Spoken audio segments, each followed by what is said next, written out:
ক্যানিং পূর্বের বিধায়ক শওকত মোল্লার নিশানায় জেলবন্দি আরাবুল। বেশ কয়েক মাস ধরে জেলবন্দি আরাবুল। তার দাবি, তার অভিযোগ মঞ্চে দাঁড়িয়ে যে পঞ্চায়েতের পদ বিক্রি করেছেন আরাবুল 20 থেকে 25 থেকে 40 লক্ষ টাকায়। এরকমই আরাবুলের বিরুদ্ধে বিস্ফোরক শওকত মোল্লা। কি বললেন সেই বাইটটাকে দেখাই আপনাদের। পঞ্চায়েতের টিকিট দেওয়ার নাম করে 6 লক্ষ টাকা থেকে 15 লক্ষ টাকা পর্যন্ত কেউ কেউ নিয়েছে। কারোর কাছ থেকে নেওয়া হয়েছে, কারোর কাছ থেকে 25 লাখ 30 লাখ থেকে 40 লাখ টাকা নেওয়া হয়েছে। আমার কাছে যারা বা যে যেত তাদের উপর এখানে রোলার চালানো হতো।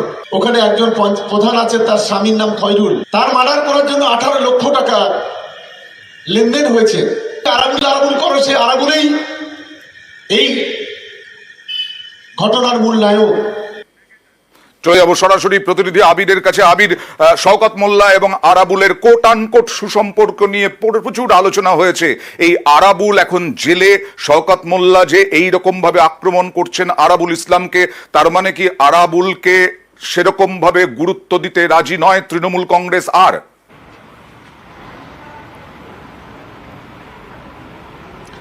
2021-এর যদি বিধানসভা ভোটের ফল দেখতে পাওয়া যায় যে দক্ষিণ 24 পরগনার জেলার মধ্যে একটি মাত্রই আসন, যেটা ভাঙড়, যেটি তৃণমূল কংগ্রেস সেখান থেকে নির্বাচিত হতে পারেনি। পরবর্তী সময় তৃণমূল কংগ্রেস তার এই দক্ষিণ 24 পরগনার মতো শক্ত ঘাঁটিতে হারের কারণ বিশ্লেষণ করতে গিয়ে যে কারণগুলো পেয়েছিল তার মধ্যে অন্যতম ছিল হচ্ছে যে আরাবুলের যে ভূমিকা। বিভিন্ন সময় তিনি যে ধরনের ভূমিকায় অবতীর্ণ হতেন তা যে বহু অংশের মানুষের কাছে পৌঁছতে তৃণমূল কংগ্রেসের পক্ষে এটা প্রতিবন্ধকতা হয়েছিল, সেটা বুঝতে পারা গিয়েছিল। এছাড়া বিভিন্ন সময় জুড়ে ভাঙড়ে যে অশান্তির ঘটনা ঘটেছিল তার যে রেশ দক্ষিণ 24 পরগনার বিভিন্ন জায়গা জুড়ে পড়তে শুরু করে, বা যা নিয়ে হচ্ছে রাজনৈতিকভাবেও বিরোধীরা বারবার ধরে তৃণমূল কংগ্রেসকে কোণঠাসা করেছিল, তারও একটা অংশের কারণ ব্যাখ্যা করতে গিয়ে বারবার আরাবুলের নাম উঠে আসে। অর্থাৎ আরাবুল বারবার ধরে তৃণমূল কংগ্রেসকে বিব্রত অবস্থায় ফেলেছে। এটা এই মুহূর্তে স্বীকার করতে তৃণমূল কংগ্রেসের সে অর্থে কোনো নেতাদের বাধা নেই। এটা ঠিক যে আরাবুল জেলবন্দি হওয়ার অনেকটা আগে থেকেই দলে দক্ষিণ 24 পরগনার মতো জায়গাতে যে শওকতের যে গুরুত্ব সেটা রাজনৈতিকভাবে অনেকটা বৃদ্ধি পেতে শুরু করে। তার কারণ হচ্ছে জেলার বিভিন্ন জায়গাতে তিনি সংগঠনের কাজে যেভাবে মনোযোগী হন এবং দলের শীর্ষ নেতৃত্ব তাকে সেভাবে ব্যবহার করতে শুরু করেছে। তুমি যে কথাটা বলছিলে একদমই তাই। আরাবুল এবং শওকতের যে সুসম্পর্ক কোট আনকোট তার নিয়ে অনেক ধরনের বক্তব্য রচিত রয়েছে। আসলে শওকতের এই বক্তব্যের মধ্যে দিয়ে দুটো বিষয় পরিষ্কার করা হয়েছে। এক, আরাবুল বা আরাবুল ঘনিষ্ঠ যারা রয়েছেন তারা যে ধরনের আচরণ করছিলেন সেই আচরণ যে দলের শীর্ষ নেতৃত্বের পছন্দ নয় সেটা বুঝিয়ে দেওয়া হয়েছে। দ্বিতীয়ত, আগামী দিনে সংগঠন চালানোর খাতে শওকত যে পদ্ধতিতে বা ভূমিকা নিয়ে এগোচ্ছেন সেটাই যে বজায় থাকবে সেই বিষয়টাও পরিষ্কার করে দেওয়া হচ্ছে বক্তব্যের মধ্যে দিয়ে।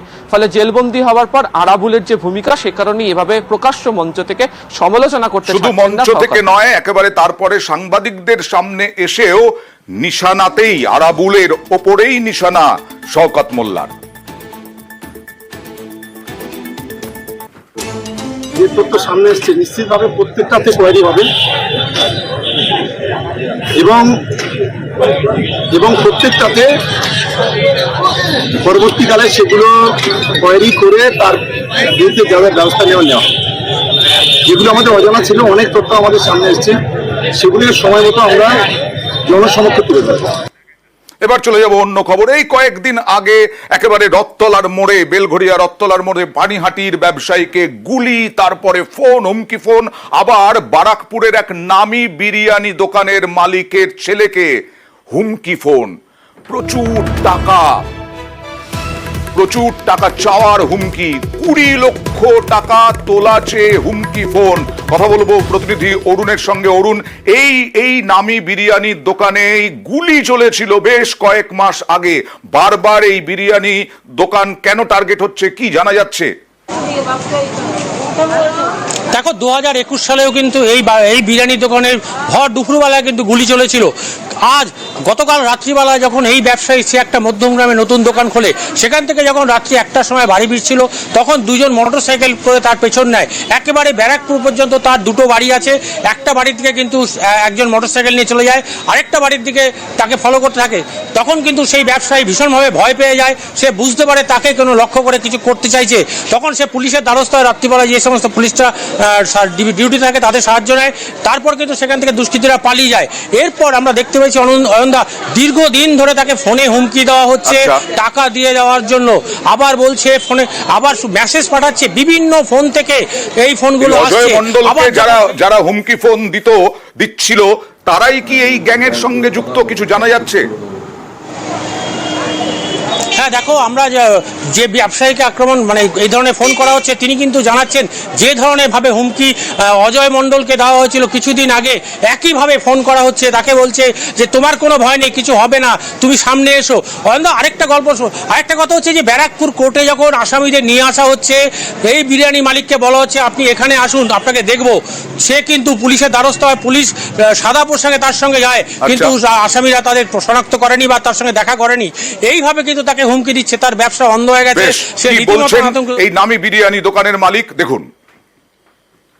গতকাল আমি দোকানদারি করে ফিরছিলাম, তো সেই সময় রাত্রেবেলায় মুড়াগাছা থেকে আমাকে কন্টিনিউয়াস ফলো করা হয়, আমার স্টিল ওয়ারলেস গেট অবধি আমায় ফলো করে, কন্টিনিউয়াস ফলো, মানে যেহেতু একটা কিছুদিন আগে মানে ইনসিডেন্ট হয়েছে, গাড়ির মধ্যে গুলি করেছে, মানে আমার সেই সাহসটা হচ্ছে না যে গাড়ির থেকে বেরোবো। জীবনের এখন যা মানে সিচুয়েশন হয়েছে, কারো জীবনের দাম নেই, তারা পয়সার জন্য সব কিছুই করতে পারে।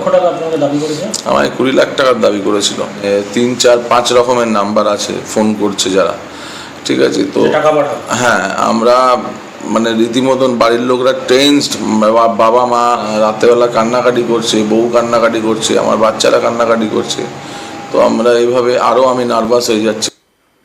আবারও উত্তাপের আঁচ, রাজনৈতিক উত্তাপের আঁচ নন্দীগ্রামে। এটা হচ্ছে নন্দীগ্রামের সীতানন্দ কলেজের ছবি। এবিভিপি আর টিএমসিপির মধ্যে বচসা বাগবিতণ্ডা, দেখুন সেই ছবি।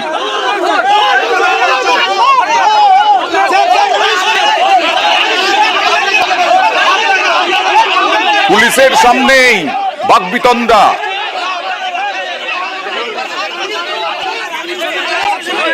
কথা বলবো প্রতিনিধি সুজিতের সঙ্গে। সুজিত, কেন আবার এরকম উত্তাপের আঁচ নন্দীগ্রামে সীতানন্দ কলেজের মাধ্যমে?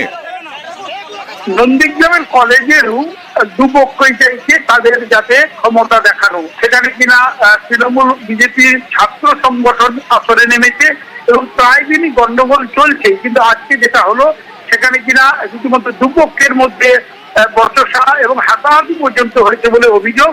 সেখানে দুপক্ষের বিরুদ্ধে অভিযোগ করছে আসলে নির্বাচন হয়নি এই কলেজে, সেখানে নির্বাচন ছাড়াই কেন কলেজে গিয়ে আধিপত্য দেখাচ্ছে তৃণমূলের ছাত্র সংগঠন টিএমসিপি, এই অভিযোগ তুলে এবিপি কদিন ধরেই কিন্তু ক্ষোভ বিক্ষোভ দেখাচ্ছিল। আজকে কিন্তু যে বিক্ষোভকে কেন্দ্র করে দুপক্ষের মধ্যে এই গন্ডগোল এবং যেখানে পুলিশ আসরে নামলো, গিয়ে তারা অশান্তি ঠেকাতে চেয়েছে, কিন্তু তাদের সামনেই হলো আরো বেশি করে গন্ডগোল এবং সেখানে হাতাহাতি মারামারিতে কয়েকজন আহত হয়েছে বলেও খবর পাওয়া যাচ্ছে। সব মিলিয়ে নন্দীগ্রামে এখন কি অবস্থা সুজিত?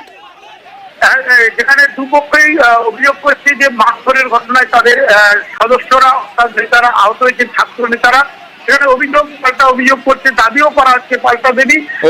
কিন্তু এসবের মধ্যেই যেটা দেখা গেল, নন্দীগ্রাম আছে, নন্দীগ্রামে সেখানে কলেজ হোক রাস্তাঘাটে হোক সব জায়গায় কিন্তু বিবদমান দুই দলের নাম, বিজেপি এবং তৃণমূল। আর সেখানে ছাত্র সংগঠনও তাদের নেমে পড়লো আসরে এবং সেখানে কলেজের ক্ষমতা তারা বেশি দেখাবে, সেটাই যেন দেখা গেল এই লড়াই।